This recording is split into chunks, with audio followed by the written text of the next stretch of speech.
velkommen til den video. I dag der er jeg udenfor sammen med Mikkel. Så vi skal ud på, marken. Jeg kan til at, Og så skal vi derud, og det er virkelig mørkt. Det er helt vildt mørkt. Okay. Og vi har lommerlygt, bare ligesom vi kan se en lille smule. Vi bruger det heller ikke hele tiden. Så jeg klipper lige til, at vi er gået derud. Ja, så nu er vi ude på marken. Okay, så vi skal se, hvor mørkt det er, uden at vi overhovedet Ja. Det er så mørkt, det er. Ja. Og for os der er det lidt lysere. Ja, meget lidt. Ja.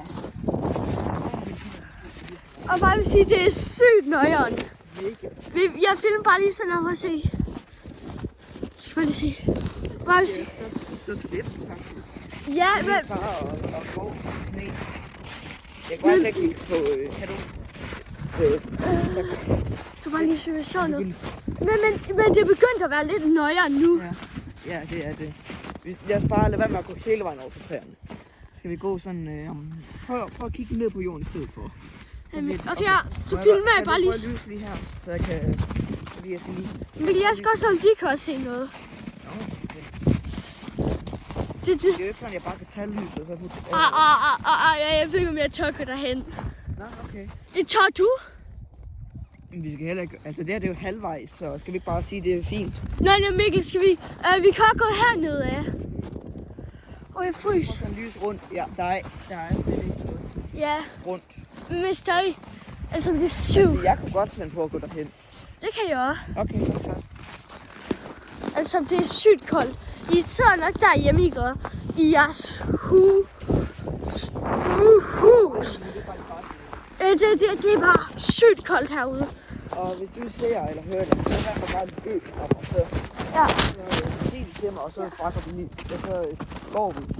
Ej, nu er det ved at være nøjeren. Ja. Jeg går bare lidt tilbage. Ja. Bare lad være med at kigge på det. Ja, jeg går bare lige sådan her. Så I godt, hvor langt nede vi var. Jeg tog en klump is. Ja, og Mikkel, vi går ikke hele vejen tilbage. Nej. Jeg får bare lyst til at kigge bag den her. Okay, det var det der. Det var det der at kigge bag. Det var lige op til dig igen. Skal vi ikke bare løbe den? Jeg løber. Mikkel, vent! Okay, hvad så med om bag i haven? Ja, der kan vi godt gå. Det er endnu værre. Hvad er det? Jeg klipper lige hurtigt. Nu er vi kommet hertil. Jeg skal lige hurtigt have rettet noget. Ja, der har simpelthen meget is. Så det er altså så nøjeren lige her, fordi der er så meget is her, hvor vi kan falde, hvis vi ser det nøjeren. Og det er virkelig nøjeren at lyse hele vejen dernede. Jamen, det er bare, Ja. Okay, bare lad være med at tænke på det, Benny. Prøv bare at... Okay, det var bare mig. Tror jeg. Jeg tror jeg Prøv også. bare at... Ja, fordi... Det kan være, det var hanen. Ja. Eller, jeg tror, det var hanen, der hørte os. Og så var det... Og den der er sådan en, du ved, det der lyser lige derovre. Det er sådan en... Ja, det er sådan, det er den der, det er sådan vi kan godt gå hele vejen dernede. Vi kan... dernede. Gå på isen. Nej, det gør jeg ikke. Jeg vil gerne. Nu går virkelig ud på isen, så... Går du ikke med? Nej. Men kan du mindst stå der? Ja, jeg kan godt stå der. Så står Det er jeg. faktisk ikke så uhyggeligt. Det er det. Jo, men det er lidt uhyggeligt med shelteret. Nu er Mikkel der. Det er altså det eneste, der er uhyggeligt. Det er sygt shelteret. Ja, det gør vi ikke. Jeg overvejer det faktisk, men det tror jeg ikke, jeg gør. Men altså, hvis I kan lide de her videoer, så vil jeg meget gerne lave flere af det, fordi jeg synes, det er sjovt at lave dem her. Så det er så sjovt, men det er også creepy. Det er også det, der... Ja. Det er bare så meget mindre creepy om dagen. Fordi det er meget creepy. Jeg skal bare hoppe over jer. Det lyder sygt. Jeg fik nøj til det. Det var ligesom, jeg hørte et eller andet.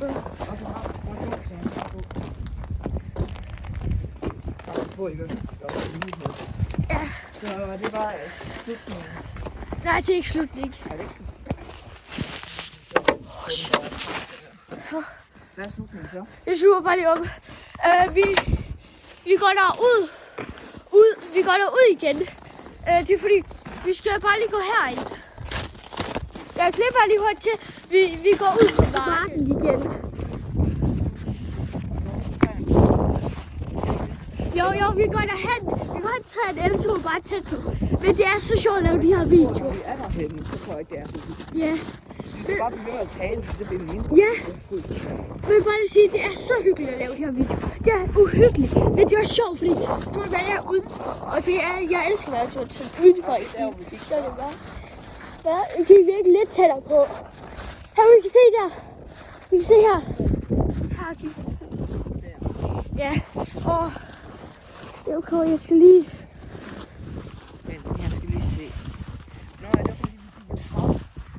Ja. Nu er vi tilbage igen. Ja. Derfor er der 2 gange. Ja. Men se, der er to gange fodspor her også. Og det er de samme fodspor. Se, Ja. man kan se der, det er de støvlen, der er støvlen. Ja. Der er det mærkeligt. Hvad er det for en fodspor? Så derovre. Men de stopper der, eller nej? Ja, okay, lad os bare gå.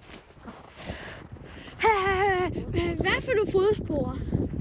Det er lige meget. Okay, der er det være fodspor. Det går lige ved noget. Kom, Benjamin. Kom. Ja. Så bange. Ja, altså, jeg går ikke hele vejen ned.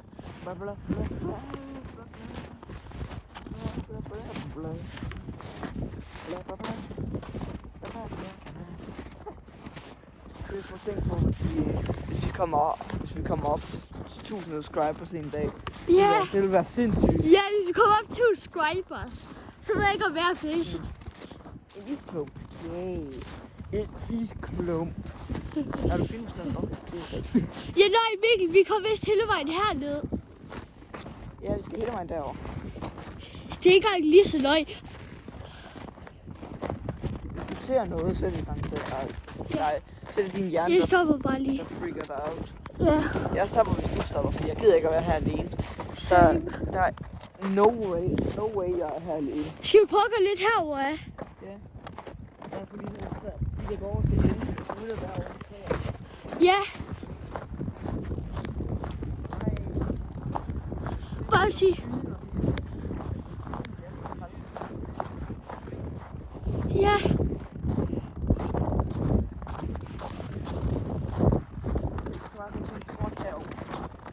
Ja.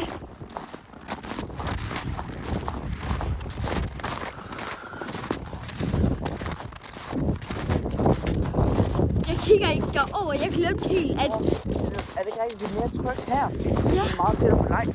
Ja, og så du vores hus. Der var jeg på 4 for lige der. Og vi ved jo, vi kender jo live. Der er intet. Det er dybere.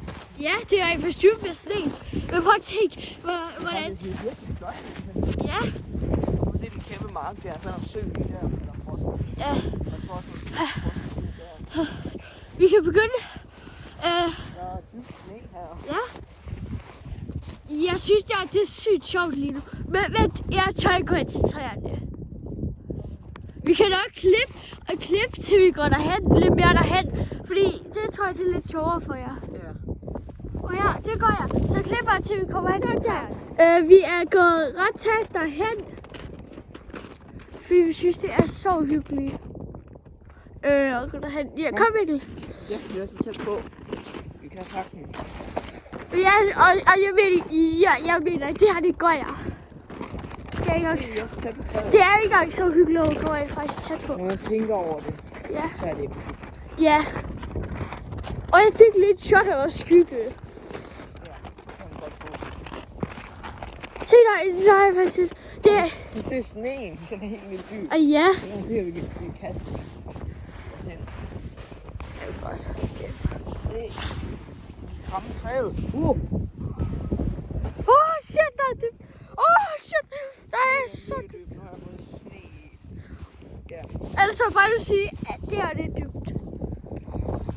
Der er, det er vist næsten mere trygt at stå tæt på træet. Det er upgrade fra i går. Vi turde ikke engang gå udenfor. Nogle af de andre træer. Okay. Og så bare, så kom vi. Mikkel, hvad? Ja. Mikkel, i går der turde vi ikke engang gå ud, sådan næsten. Jeg var den eneste tur, der gå sådan lidt ud. Jamen, det var fint. Det faldt. Jeg tør ikke gå hele vejen ned i enden. Eller det gider jeg egentlig ikke Ikke helt. hele vejen. Men vi kan godt gå, hvad med halvvejs? Ja, Halvvejs. Halvvejs. vi kan gå ind til dit hus, Ender. Mit hus der, hvor det ender, det er ikke. Det er langt efter halvvejs. Okay. Prøv at se alt det her sne her. Det ser så lidt vildt ud. Ja. Det ser det jo ikke. Shit, prøv at se. Skal vi... hele vejen derop.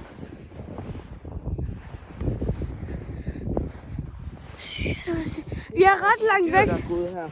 Det Ja. ligner måske en rev. Men jeg kan godt se, at de er gamle, de her fodspor. Ja. Det kan være en kat. Ja, det kunne faktisk godt. Så kan vi ikke gå tilbage. Vi går. Og jeg kan lige klippe, til vi går faktisk lige tilbage.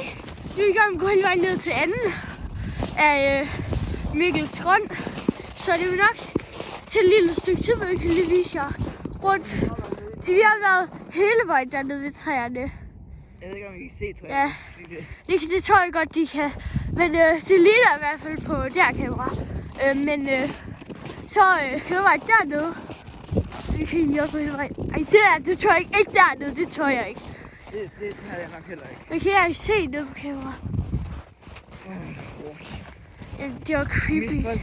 Mit største problem lige nu, det er faktisk kun, at det er koldt, fordi jeg fryser min ben. Og så sneen, den er mega dyb her. Ja, det er sygt Jeg hårdt. kan næsten ikke komme igennem det. Ja. Det er bare mere. Ej, hvor langt er det her, synes lige ned? Vi er her nu.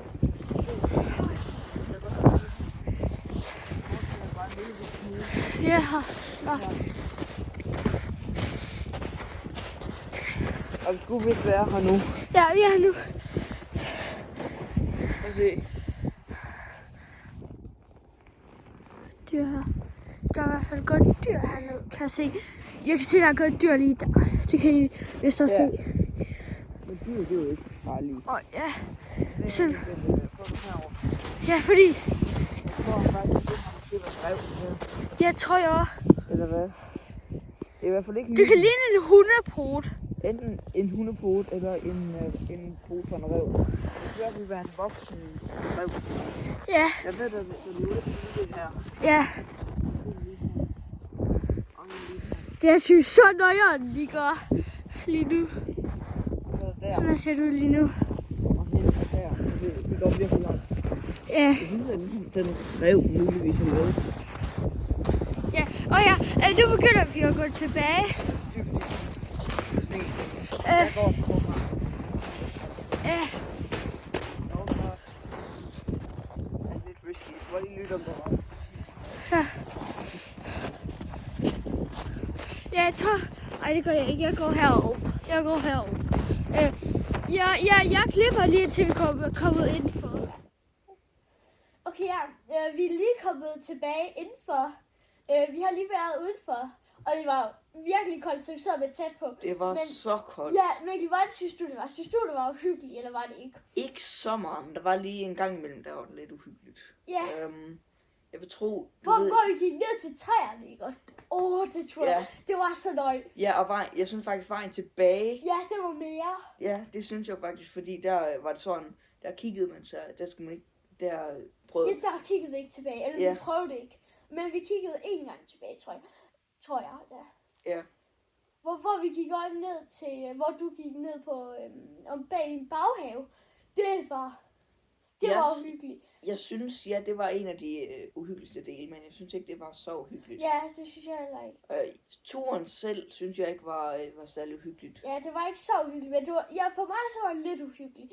Det var nok lidt mere end Mikkel. Hvor meget var det 1-10? Du synes, det var Jeg vil sådan sige 3. 3? 3,5. Okay, ja, for mig så var jeg nok sige 6'er, 7'er. Men det er fordi, jeg tror, at du har gået på marken flere gange. Og Ja, men jeg har jo egentlig gået sådan en gang derude, Ja, hvor det har været sådan helt mørkt. Og det var alene. Ja, jeg havde sådan en Nokia 7, nej ikke 7, jeg havde 6,5, fordi jeg har ikke gået derude, så for mig så er det helt vildt hyggeligt, og det var noget nyt noget. Ja. Og Men- det, altså, der var nogle af de gange, hvor der var en gang, hvor jeg syntes, jeg så noget.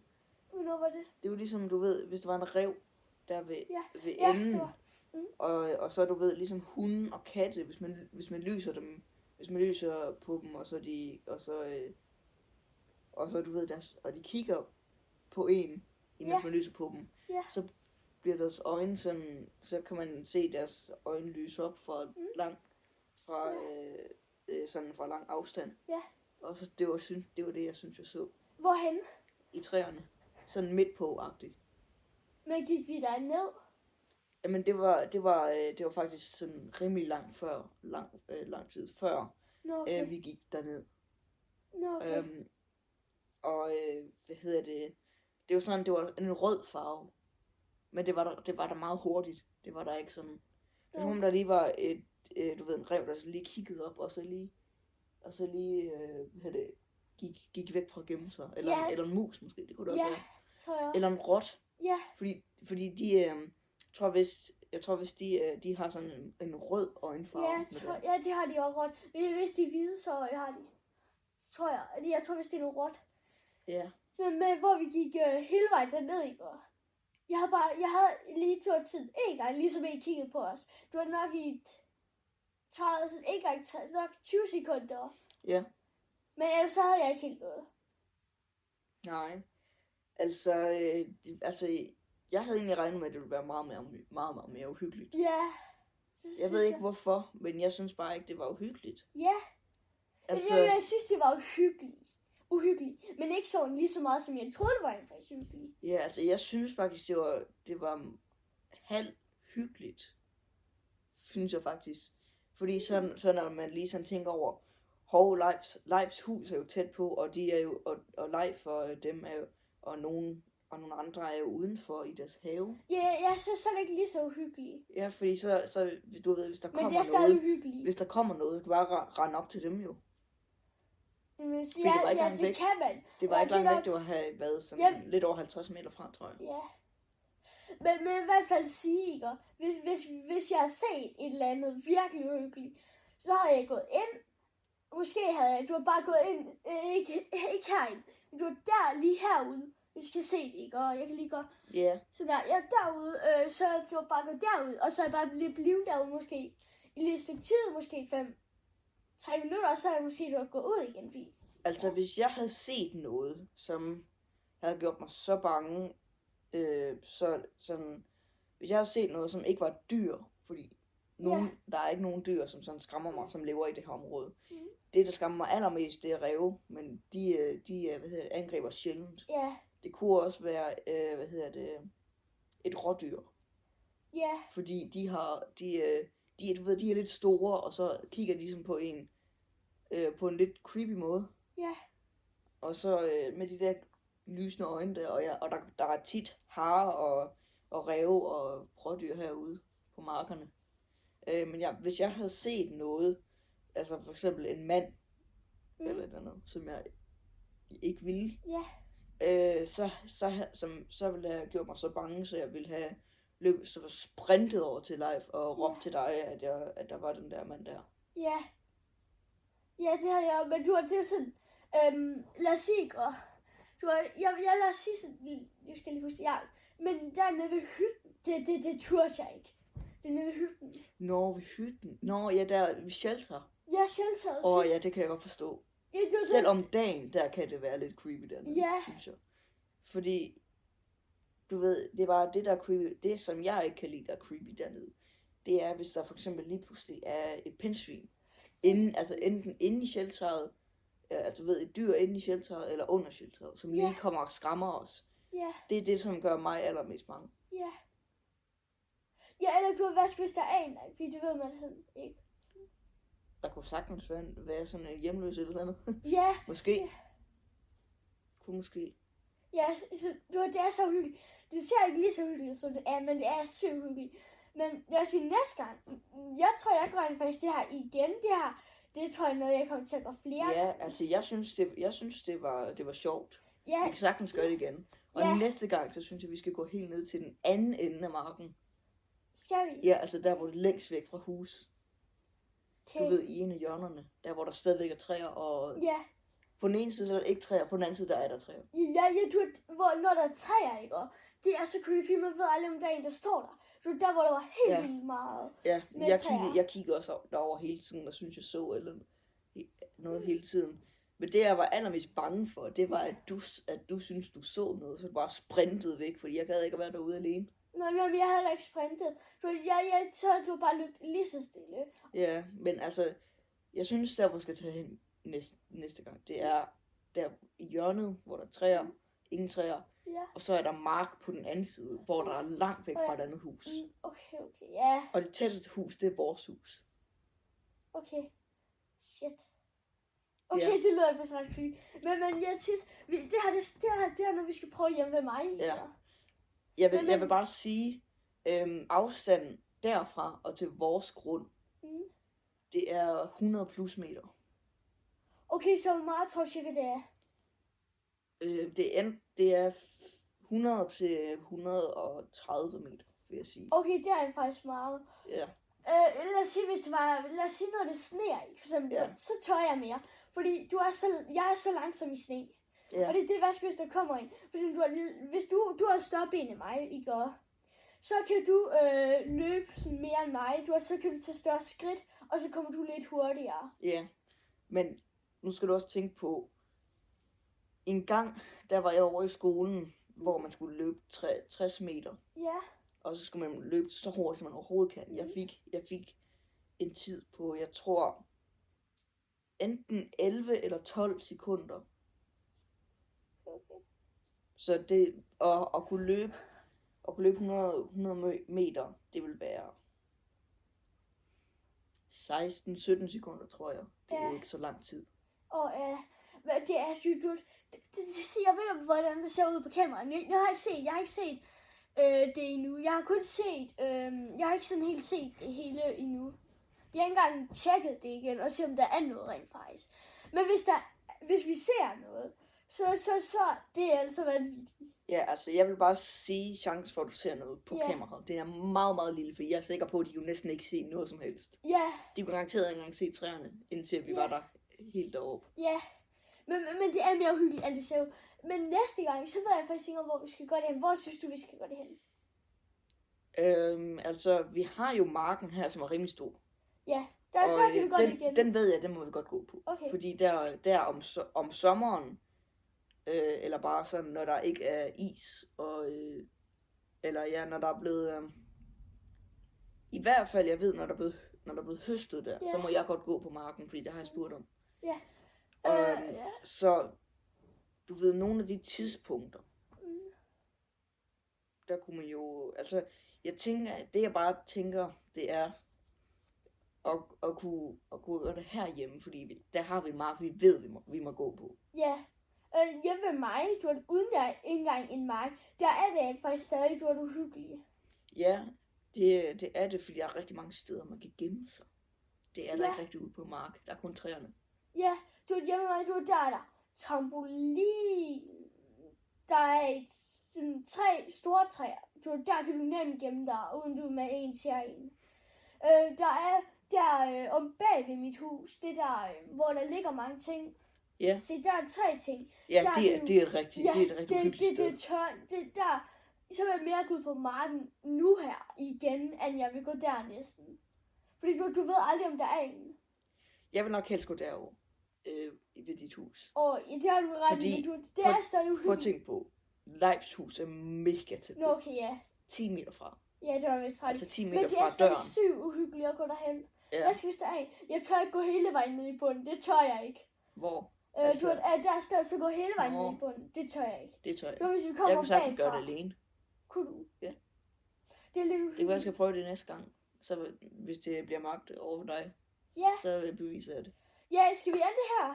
Ja, lad os gøre det. Der er vi ved ikke, hvor vi gør det hen næste gang. Men vi ender i hvert fald videoen her. Jeg håber, I kunne lide den her. Og husk at like og subscribe.